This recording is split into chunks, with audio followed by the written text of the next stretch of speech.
वंशी विभूषित करान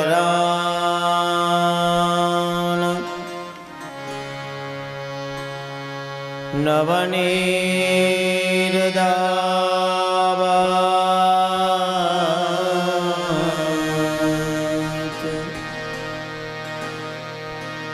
पीतांबरा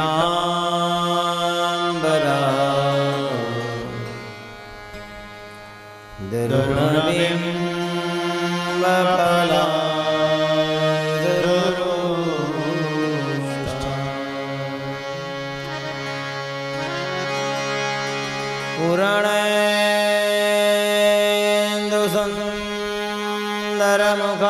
पूरणेन्दुसुन्दरमुखाद् अरविन्दनेत्रा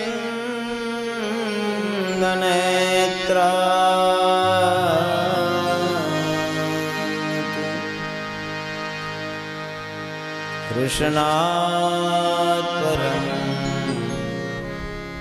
किमपि तत्त्वयहं न जाने।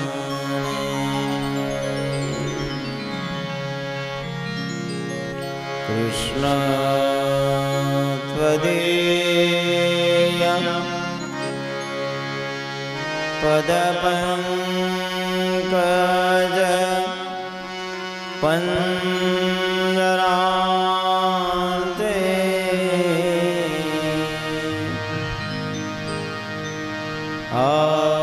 आद्यैव मे विशतु मानसराज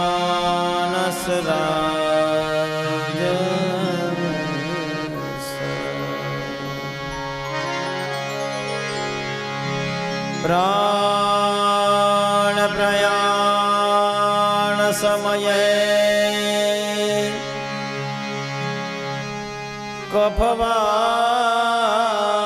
कफवात पित्त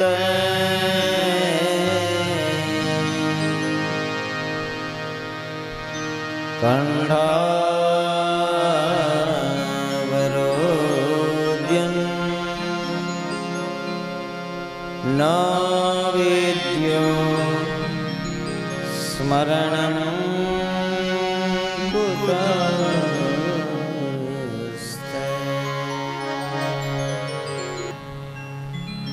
गुरुब्रह्मा गुरुर्विष्णु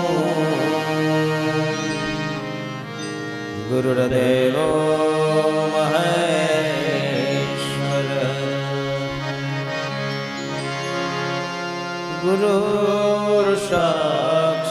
गुरुर्साक्षात् परब्रह्म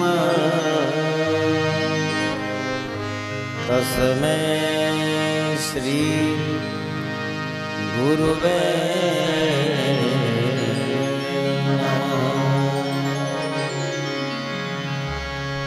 बालकृष्ण भगवान की, रामचंद्र भगवान की, उमापति महादेव की, पवन सुत हनुमान की, कुलदेवी माता सर्वपितृ नारायण देवनी सद्गुरु भगवान की, हरि राम बाबा ओम नमः पार्वती पतये